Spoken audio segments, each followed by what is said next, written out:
Hai guys, thank you udah klik video ini. Oke, kali ini kita akan penuhin asupan creepy lagi di treat horror. Karena aku nemu treat yang ini kira-kira cocok banget lah buat asupan creepy kita kali ini. Ini ceritanya tentang kisah seorang wanita ya, yang mana dia ini pindah ke wilayah pedesaan sampai di rumah barunya. Dia ini ngalamin hal-hal yang creepy banget dan mencekam banget lah menurut aku. Karena dia atau mereka gitu ya, nggak tahu kalau dulunya pernah terjadi sesuatu yang mengerikan lah di sekitaran rumahnya. Ini ceritanya aku dapat dari akunnya Restu Wiratmadja. Jadi thank you banget buat Restu yang udah ngizinin aku ya buat ceritain dari treatnya dia ke konten ini di treat horror ini gitu. Jadi thank you banget. Jadi buat kalian yang mau baca langsung treatnya, itu linknya ada di deskripsi di bawah gitu. Jadi buat kalian yang penasaran juga dengan Restunya, karena dia juga itu bikin channel YouTube ya, di sana dia juga cerita-cerita horor. Jadi kalau kalian penasaran, linknya ada di deskripsi juga. Kalau kalian mau kepoin, langsung aja ke deskripsi. Tapi selesai video ini gitu. Oke, sebelum lanjut, kayak biasa bagi kalian penonton baru di sini yang belum join dengan kita para rescribers, kalian bisa join dulu pastinya dengan subscribe channel ini dan aktifkan juga logo loncengnya biar kalian dapat notif pas aku publish asupan creepy terbaru. Karena di sini kita bakal penuhin asupan creepy setiap minggunya. Oke lah, siapkan cemilan, minuman, dan cari posisi ternyaman kalian. Oh ya, redupkan juga lampunya. Kita masuk ke ceritanya. Yang ngalamin kejadian ini itu seorang wanita yang bernama Nisa. Jadi ini ceritanya dari sudut pandang si Nisa ini. Oh ya, soal nama yang ada di cerita ini itu semuanya nama samaran dan nama tempat juga itu nggak disebutkan lah untuk menjaga privasi narasumbernya gitu. Jadi kalian bisa paham lah ya. Dan katanya Nisa ini, apa yang dialamin di kisah yang akan kita ceritakan sekarang, itu benar-benar kisah yang paling mengerikan yang pernah dirasakan. Jadi ceritanya bermula saat omnya dia yang bernama Om Imron itu membeli rumah di wilayah perbukitan yang ada di kawasan pedesaan. Lalu Om Imron ngajak Nisa juga ya untuk berkunjung ke rumah barunya yang di sana itu wilayah pedesaan, tapi penduduknya itu nggak terlalu banyak karena masih wilayah perkebunan gitu. Jadi saat itu Om Imron dengan Nisa ini mereka berdua pergilah ngeliat atau ngecek rumah barunya Om Imron, karena rumah barunya itu emang baru-baru aja dibeli gitu. Nah, pas mereka udah di perjalanan yang itu menuju ke rumah baru omnya ya, yang di situ juga udah memasuki wilayah pedesaan. Di situ Nisa ini risih banget katanya, karena warga di sana itu ngeliatin mereka dengan pandangan, dengan lirikan yang aneh banget lah pas mereka ini lewat pakai mobil gitu. Tapi Nisa ini katanya mungkin masyarakat desa di sana itu udah biasa kayak gitu. Ya udahlah, dia pun nggak ambil pusing soal itu. Lalu saat mereka sampai di perbukitannya, di situ ada dua rumah besar yang berdekatan ya, dan itu rumahnya bentukannya itu hampir sama gitu. Tapi rumah yang satu itu udah direnovasi, sedangkan yang satunya itu rumahnya kelihatan banget kayak nggak ada penghuninya lah, karena rumahnya itu emang kelihatan nggak terurus banget. Nah, rumah Om Imron itu rumah yang udah direnovasi. Saat Nisa ngeliat rumah yang gak terurus itu tadi dari dekat, yang mana itu rumahnya emang bersebelahan ya dengan rumah Om Imron, itu rumahnya emang kelihatan serem banget karena emang kelihatan bener-bener gak terurus. Jadi kalau kalian mau bayangin gimana bentukan rumahnya, kalian bayangin aja deh rumah yang udah lama gak ditempatin dan udah lama gak diurus kayak gitu tuh bentukannya. Sampai Nisa ini dari awal itu udah ngeri lah ngeliat rumah itu. Sampai dia nanya juga lah dengan Om Imron soal rumah yang ada di sebelah rumah Om Imron itu. Om, ini rumahnya siapa? Gak ngerti nih, mungkin rumah penduduk sini. Ternyata Om Imron juga itu gak tahu soal rumah itu. Tapi nih setelah dia perhatikan lagi ya, dia ini bingung gitu. Ini rumah ada orangnya apa enggak sih? Karena dia ini memang nggak tahu ya, entah ngelihat atau kayak gimana. Yang jelas dia ini ngelihat dari jendela itu kayak ada orang di dalam rumah itu. Dia ini ngelihat kayak bayangan atau kayak siluet orang lah gitu ya, yang sedang bersih-bersih di rumah itu. Tapi dia bingung gitu. Tapi bentukan rumahnya kayak gitu kayaknya nggak mungkin deh ada orang gitu kan. Tapi yang dia lihat itu apa? Awalnya dia nggak mikir kemana-mana ya. Jadi awalnya dia mikir ya mungkin rumah itu sedang dibersihkan gitu dengan yang punya gitu kan. Mungkin rumah itu memang gak ada penghuni, saat itu sedang dibersihkan, mungkin kayak gitu. Awalnya dia mikirnya kayak gitu. Ya udah, akhirnya di situ Nisa ini nggak ambil pusing ya soal rumah itu, biarpun sebenarnya di situ dia ini udah lumayan ada lah dikit feeling gak enak soal rumah sebelah, tapi dia masih tetaplah berpikir positif kali ya. Ya udah, akhirnya di situ dia pun masuk ke dalam rumah Om Imron yang niatnya itu mau ngelihat interior yang ada di rumah Om Imron ini gitu, gimana sih bentukannya gitu kan.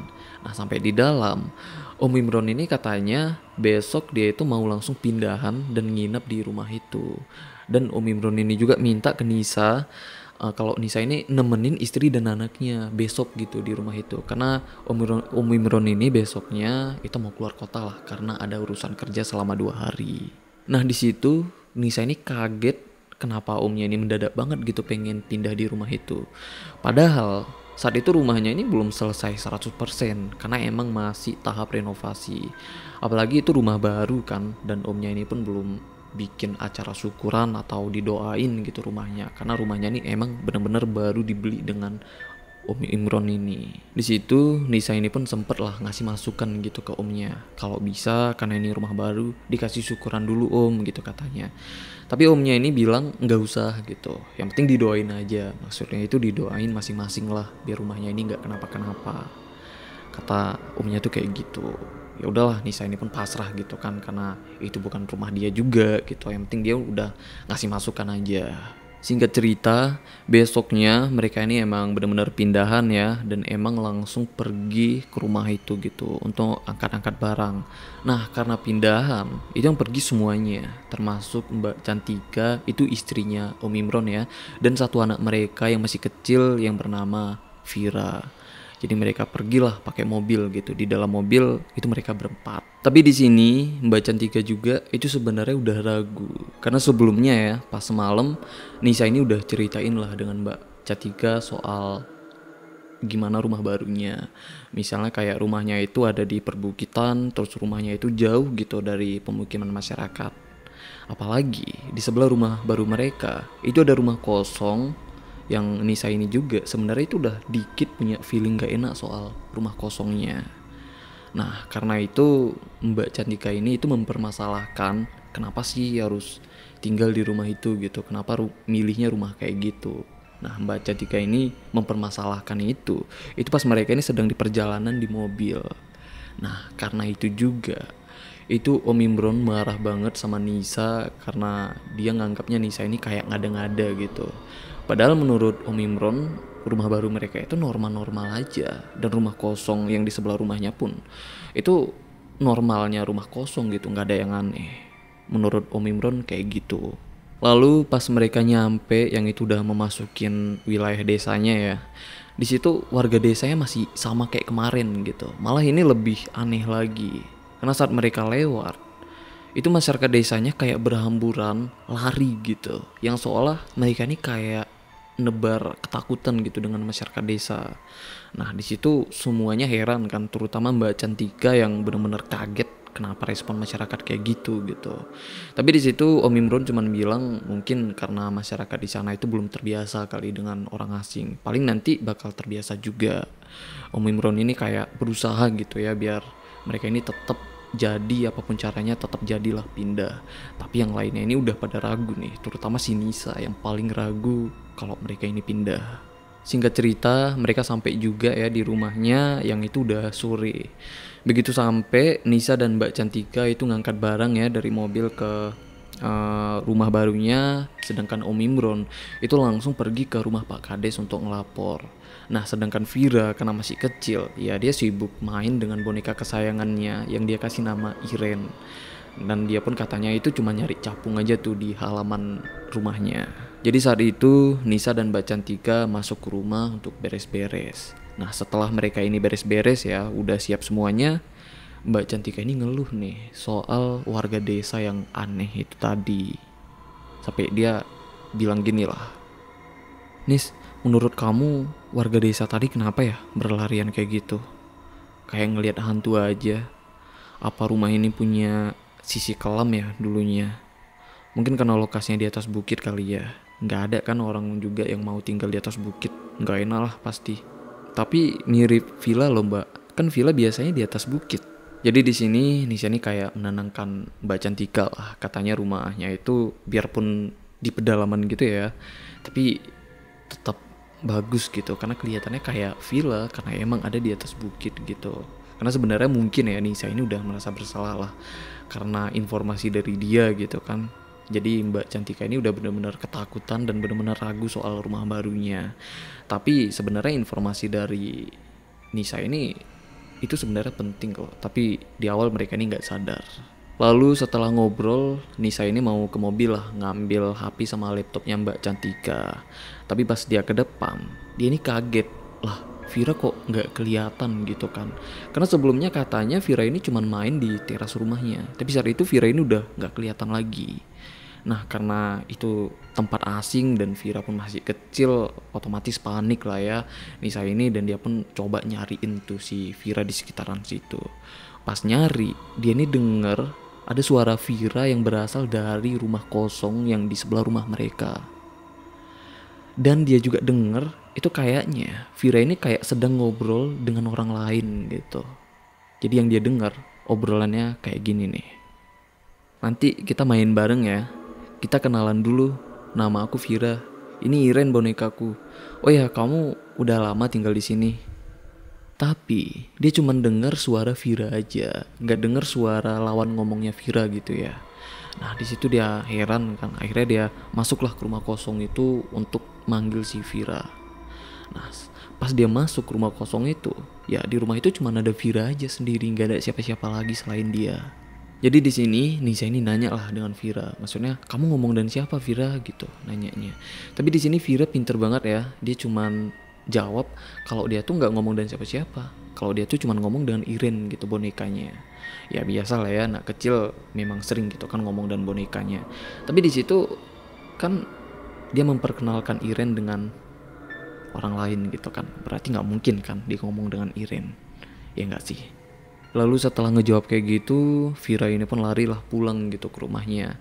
Dan Nisa ini itu nyusul juga keluar. Tapi saat dia keluar dari rumah itu, dia ngerasa dia ini kayak diperhatikan atau kayak sedang dilirik gitu dengan sesuatu yang ada di dalam rumah itu.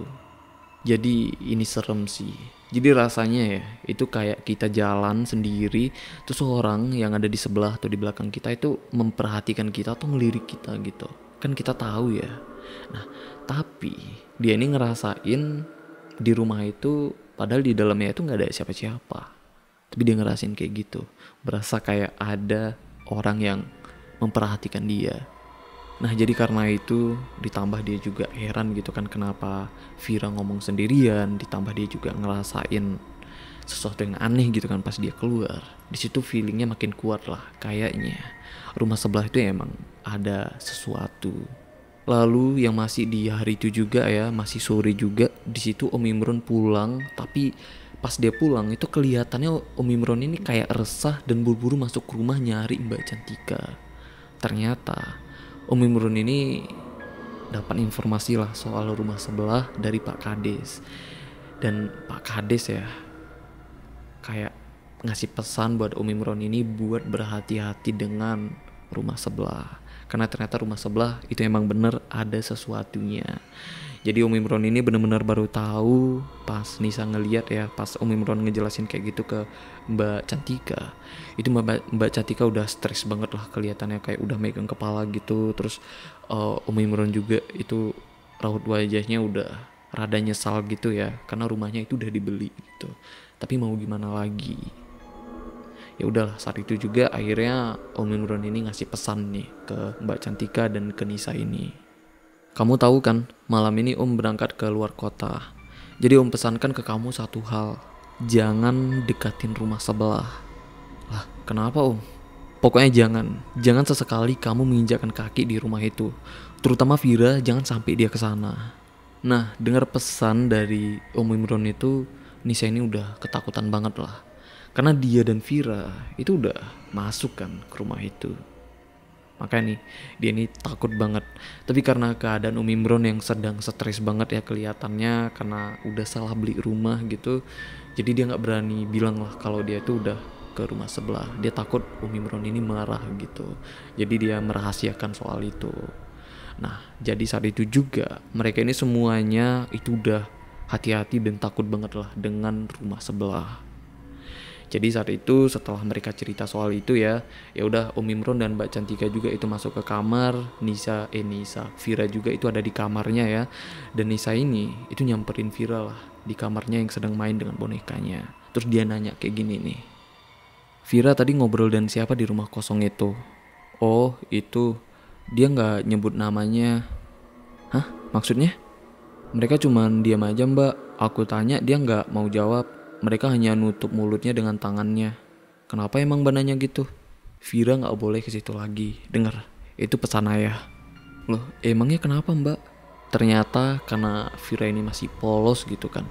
Dia ini nggak tahu atau nggak sadar kalau dia ini tuh udah ngobrol dengan sesuatu yang lain yang itu bukan manusia. Nah jadi biar Vira ini nggak bandel lagi main ke rumah kosong sebelah, jadi Nisa ini ngasih tahu lah kayak gini. Karena mereka hantu.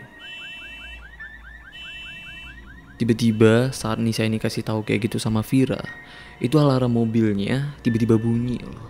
Yang saat itu Imron dan Mbak Cantika itu langsung keluar dari kamar ya ke depan ngeliat itu mobil gitu. Kenapa alarm mobilnya ini hidup sendiri di situ?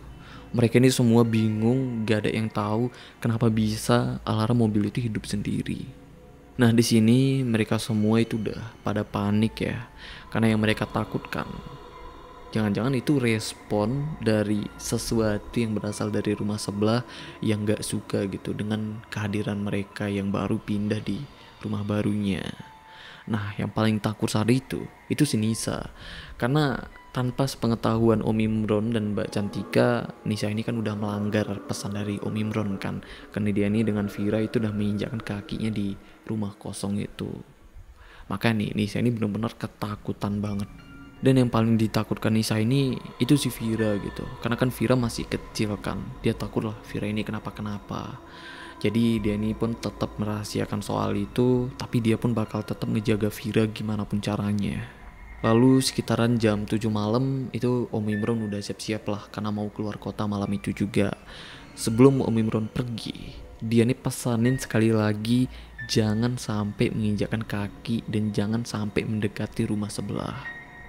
Dan Imron juga pesanin kalau terjadi sesuatu kabarin dia gitu, telepon dia.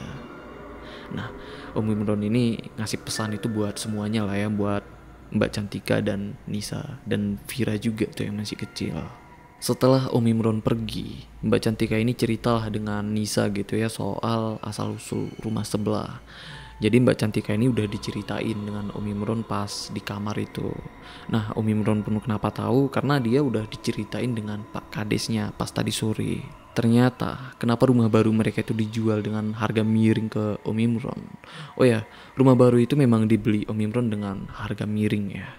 Nah kenapa dijual dan harga miring? Ternyata pemilik sebelumnya itu selalu diteror dengan penghuni goib yang ada di rumah kosong rumah sebelah itu. Nah karena mereka gak sanggup, akhirnya mereka gak tinggal lah di rumah itu. Dan rumah itu pun akhirnya dijual gitu dengan Imron dengan harga yang cukup murah. Dan kata Pak Kades juga, itu semua masyarakat desa udah tahu soal penghuni goib yang ada di rumah kosong itu. Yang masyarakat desa bilang gitu ya, masyarakat desa katanya wujud dari penghuni goib yang ada di rumah sebelah itu wujudnya itu gak ada wajah. Terus kenapa bisa kayak gitu?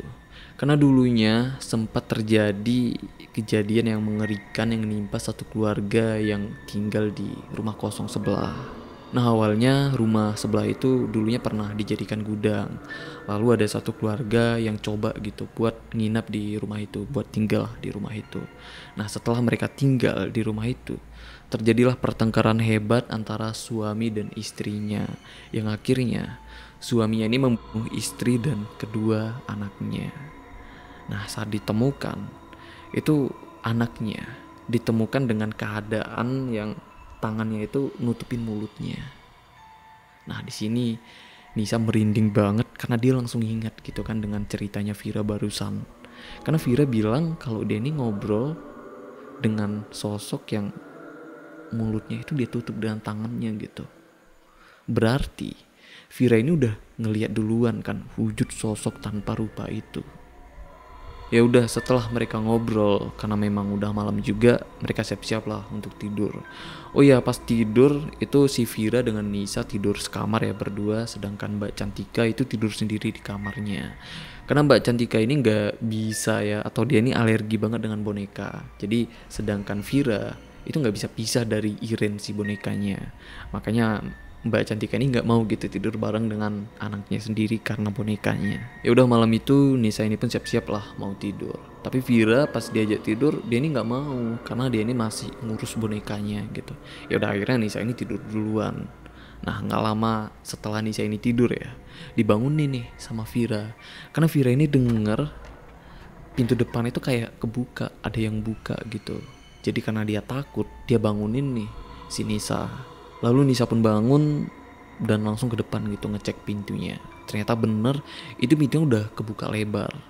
Tapi awalnya dia masih mikir, mungkin itu Mbak Cantika kali ke depan entah ngapain gitu. Lalu dia panggil lah, Mbak, Mbak, Mbak di luar, Mbak. Nggak ada yang nyaut.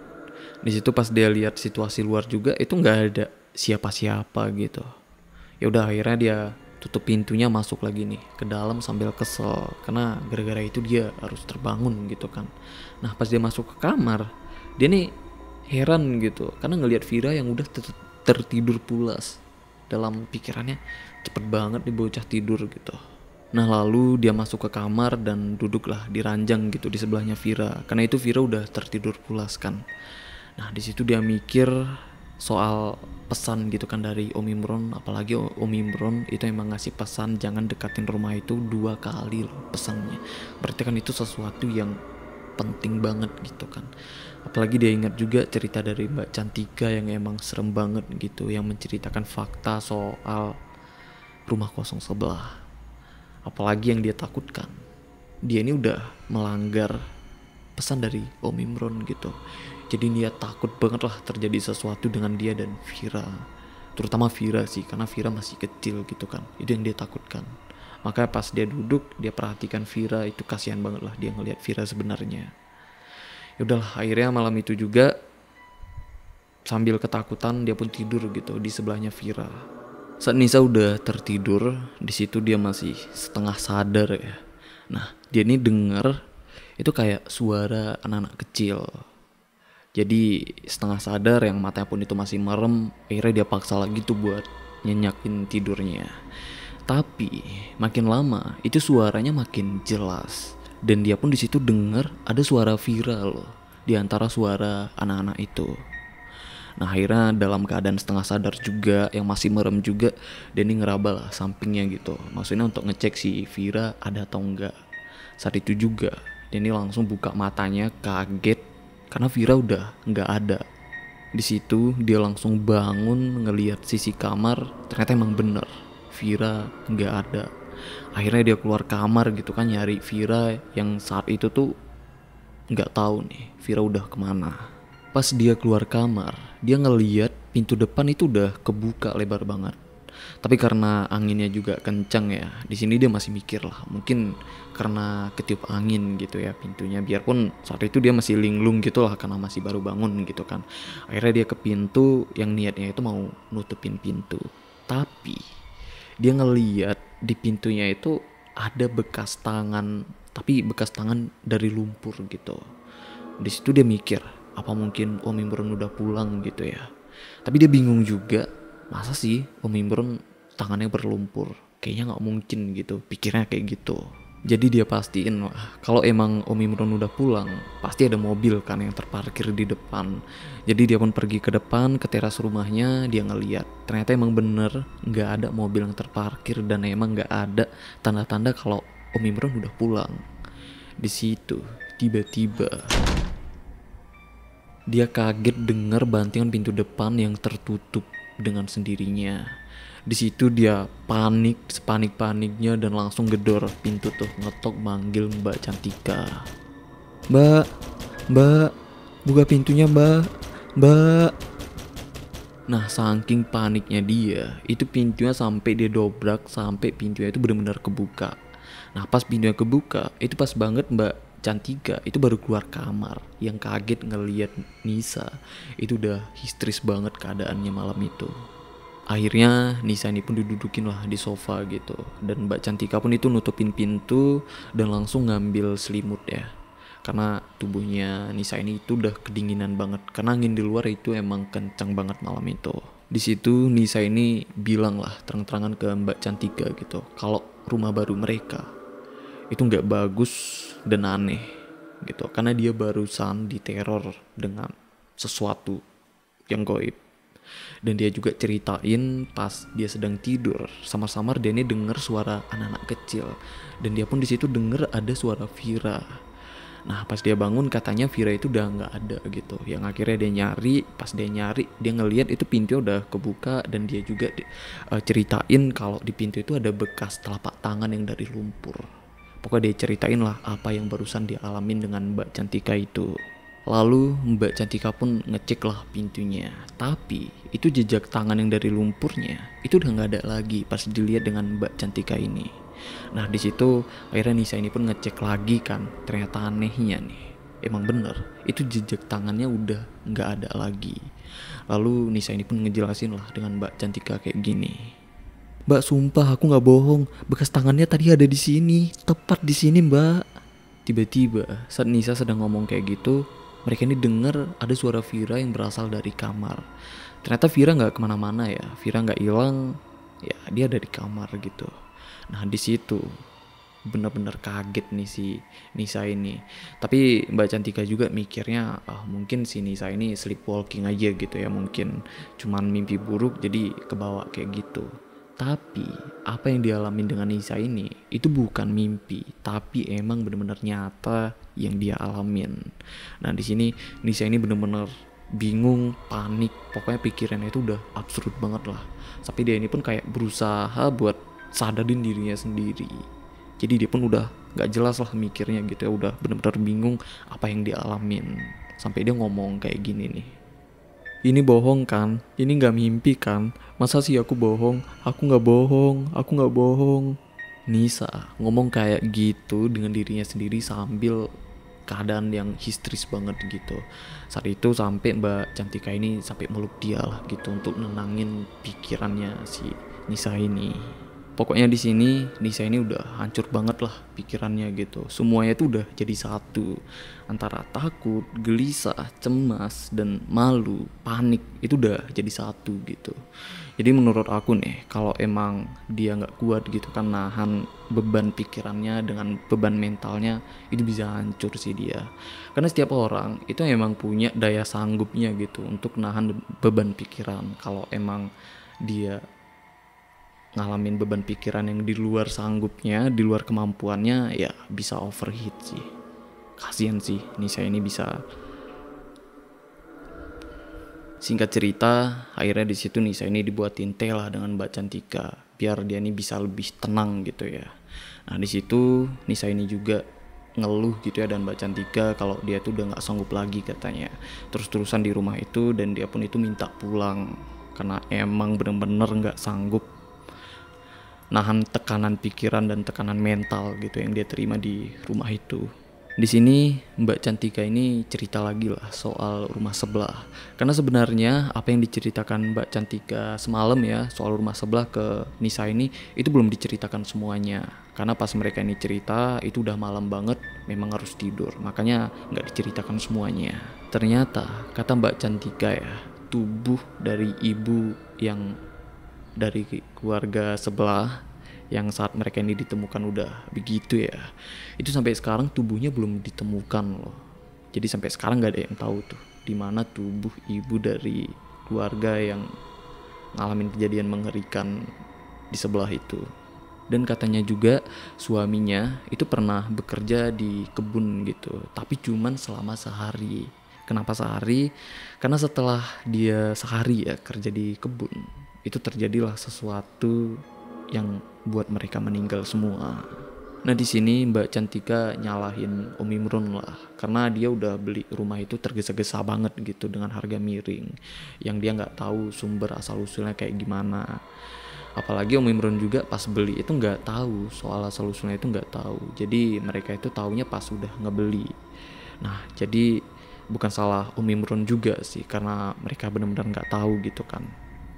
Tapi kata Mbak Cantika juga, dia jelasin juga gitu kan ke Nisa, ya udah kita tunggu aja tuh Om Imron pulang. Nanti kalau Om Imron udah pulang, mereka ini rencananya emang mau pindah lagi dan tinggalin lah tempat itu.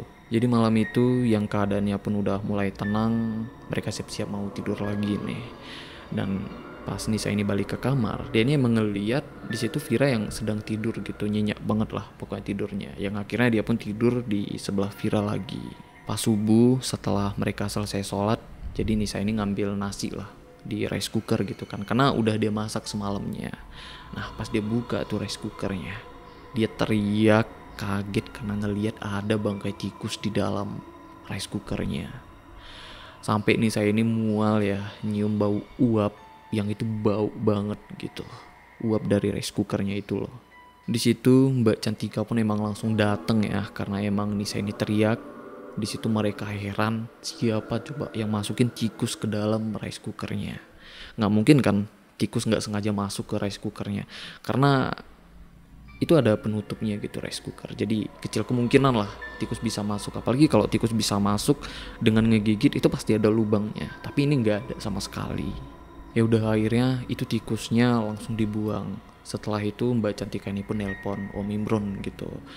Mbak Cantika ini pun memang bilang ya ke Om Imron kalau dia ini emang mereka ini udah benar-benar diteror gitu di rumahnya. Mereka ini katanya udah nggak sanggup lagi nahan teror yang ada di rumah itu yang berasal dari rumah sebelah. Tapi sayangnya kata Om Imron kalau dia tuh nggak bisa pulang di hari itu. Dia bisa pulang itu lusa lah, karena masih ada kerjaan lain gitu kan. Di situ Mbak Cantika emang bener-bener marah banget dengan Om Imron yang seolah kayak ngebiarin mereka bertiga ini dalam bahaya. Apalagi mereka bertiga ini tuh semuanya cewek kan. Apalagi si Vira itu yang masih kecil. Lalu setelah itu Mbak Cantika masuklah ke kamarnya. Lalu beberapa saat kemudian Nisa ini denger Mbak Cantika ini teriak gitu dari kamarnya. Buru-buru kan dia langsung masuk ke kamar Mbak Cantika dan ngeliat ternyata pisau itu udah tertusuk di pahanya Mbak Cantika. Nah di situ dia langsung panik gitu kan, kenapa bisa kayak gitu. Tapi saat itu dia langsung ambil kopi, nutupin lubangnya itu ya untuk sementara itu dengan kopi. Lalu setelah itu barulah itu lukanya diobatin dan ditutup pakai perban. Jadi kata Mbak Cantika awalnya dia ngupas apel gitu, tiba-tiba tangannya tuh kayak mati rasa lah itu, dan tergerak sendirinya yang ngebuat dia nusuk pahanya sendiri. Tapi nih yang seremnya ya menurut aku, untung sih paha. Gimana kalau jantung coba? Si goodbye sih kalau kayak gitu. Jadi saat itu, saat keadaannya pun udah mulai tenang karena pahanya Mbak Cantika pun itu udah diobatin, tiba-tiba ada yang ngetuk pintu depan. Tapi di sini Mbak Cantika ini nggak ngasih ya Nisa ini untuk ngebuka pintunya, karena nggak mungkin banget ada orang yang ngetuk pintu rumahnya. Karena saat itu masih pagi banget, apalagi keadaan rumah mereka ini kan ada di bukit gitu kan, nggak ada rumah lain yang ada penghuninya gitu selain rumah mereka. Jadi Mbak Cantika ini mikirnya nggak mungkin ada orang sepagi buta itu yang ngetuk rumah mereka. Jadi mereka ini cuman diem aja lah, nggak berani ngebuka pintunya. Sampai sesuatu yang ngetuk pintu itu 2 kali lah ngetuk pintu rumahnya. Lalu karena Mbak Cantika ini udah takut terjadi sesuatu gitu kan, akhirnya Nisa ini disuruh lah gitu buat bangunin Vira gitu. Nah pas Nisa ini mau ke kamarnya Vira, dia ngeliat pintu depan itu udah kebuka. Kaget kan dia di situ, tapi dia nggak peduli nih pintu depan, yang dia peduli ini tuh Vira gitu. Dia langsung ke kamarnya Vira, tapi pas dia mau ngebuka nih pintu kamar Vira, dia ngeliat di gagang pintunya itu ada lagi loh bekas tangan berlumpur yang kayak sebelumnya dia lihat. Dan yang lebih buat dia kaget sampai dia teriak ya, itu Vira ternyata udah nggak ada di kamar. Nah di situ karena dia udah teriak gitu ya, itu Mbak Cantika pun datang. Jadi mereka ini bener-beneran shock lah gitu, kaget. Kemana coba Vira pagi-pagi buta kayak gitu. Di sini Mbak Cantika itu udah histeris banget karena anaknya hilang gitu. Tapi karena apanya yang masih sakit, akhirnya si Nisa ini nyuruh Mbak Cantika itu di kamar aja gitu istirahat biar dia yang keluar nyariin si Vira. Dan Nisa ini pun ke dapur itu ngambil pisau yang niatnya untuk jaga-jaga lah. Nah setelah dia ngambil pisau baru nih dia nyariin si Vira. Dia jalan di situ dia memang bener-bener marah banget ya. Jadi di sini eh, Nisa ini udah bukan takut lagi gitu, tapi udah marah banget lah dengan keadaan yang dia rasakan saat itu. Nah saat itu dia jalan sambil marah ke rumahnya, rumah kosong itu loh, rumah kosong yang ada di sebelah rumah mereka. Dia masuk kan ke rumah itu, di dalam rumah itu emang langsung dia denger suara Vira. Dia cari kan sumber suaranya yang ternyata Vira itu udah ada di dalam kamar di dalam rumah itu. Dan saat itu juga dia ngeliat Vira itu yang sedang terduduk sambil nahan sakit gitu, meringkih kesakitan. Akhirnya di situ dia selamatin lah Vira. Nah di situ nih dia nih ngeliat sosok hitam bayangan gitu. Itu yang besar banget ada di belakangnya dia. Nah jadi di depan kamar ya di rumah itu ada kaca nih, ada cermin gitu, cermin yang di dinding. Nah pas dia berdiri nih di depan kamarnya, dia ngeliat di belakangnya itu ada bayangan hitam. Itu jelas banget dia lihat dan itu emang beneran dia lihat, bukan mimpi. Nah saat itu juga dia ini udah memprioritaskan Vira gitu ya. Apapun ceritanya ini Vira harus selamat. Itu dalam pikiran dia. Akhirnya dia selamatin lah Vira, dia bawa itu Vira keluar dari rumah itu. Di situ mereka berhasil balik ke rumah. Syukurnya Vira ini bisa selamat lah, nggak kenapa-kenapa gitu. Lalu pas mereka balik ya ke rumah, dia masuk ke rumah, dia ngeliat Mbak Cantika itu udah ketawa-ketawa sendiri loh. Dia ketawanya kayak gini lah, aku cantik kan, aku cantik kan, aku cantik kan. Di situ keadaannya udah mencekam banget. Di situ kaget, bener-bener sekaget-kagetnya lah si Nisa ini. Sampai dia itu udah gimana ya, udah pesimis banget lah ngadapin keadaan yang kayak gitu. Karena yang jadi temennya dia itu kan cuman Mbak Cantika, tapi Mbak Cantika udah kayak gitu, yang itu mungkin bukan dia lagi ya. Sedangkan Vira itu masih kecil gitu, yang cuman bisa nangis aja. Makanya nih di situ Nisa ini udah mulai mikir, oke, kayaknya dia nggak akan bisa selamat lagi, nggak akan bisa selamat gitu keluar dari teror yang ada di rumah sebelah. Nah karena Mbak Cantika udah kayak gitu, Nisa ini mikirnya, oh Mbak Cantika ini kerasukan gitu. Jadi dia cobalah nyadarin Mbak Cantika dengan caranya dia gitu. Dengan cara itu perutnya Mbak Cantika itu dia tonjok gitu, dia pukulin. Tapi yang anehnya pas perutnya dipukul itu Mbak Cantika kayak nggak kerasukan gitu, itu kayak dia sendiri. Karena Mbak Cantika ngomong kayak gini, ah nih sakit, kamu kenapa mukul aku, nih kenapa kamu mukul aku gitu. Jadi dia bingung gitu, ini Mbak Cantika kerasukan atau gimana. Tapi di situ Mbak Cantika terus-terusan ketawa gitu, yang terus-terus ngomong kalau dia tuh cantik, dia tuh cantik, dia tuh cantik. Pokoknya memang nunjukin kayak nggak normal gitu lah. Mbak Cantika ini kayak bener-bener kerasukan. Nah di sini Nisa bener-bener bingung gitu ngadapin apa yang terjadi saat itu. Dan saat itu juga tiba-tiba Mbak Cantika pingsan. Nah setelah Mbak Cantika pingsan, di situ yang ada di pikiran Nisa itu Vira gitu. Karena di situ dia kesal banget sama Vira karena Vira ini udah berkali-kali dibilang tapi dia masih tetap gitu main ke rumah sebelah. Nah dia datengin lah nih Vira yang saat itu ada di kamar. Di situ dia memang benar-benar ngemarahin Vira sampai Vira ini benar-benar ketakutan gitu. Sampai Vira ini itu ngelempar kepala Nisa itu dengan tas bunga loh, sampai pingsan. Sampai si Nisa ini pun pingsan di situ. Lalu jam 7 malam dia ini baru sadar. Jadi dia ini pingsan itu dari pagi ya sampai jam 7 malam. Nah pas dia sadar, dia ngelihat situasi rumah itu udah hening banget gitu.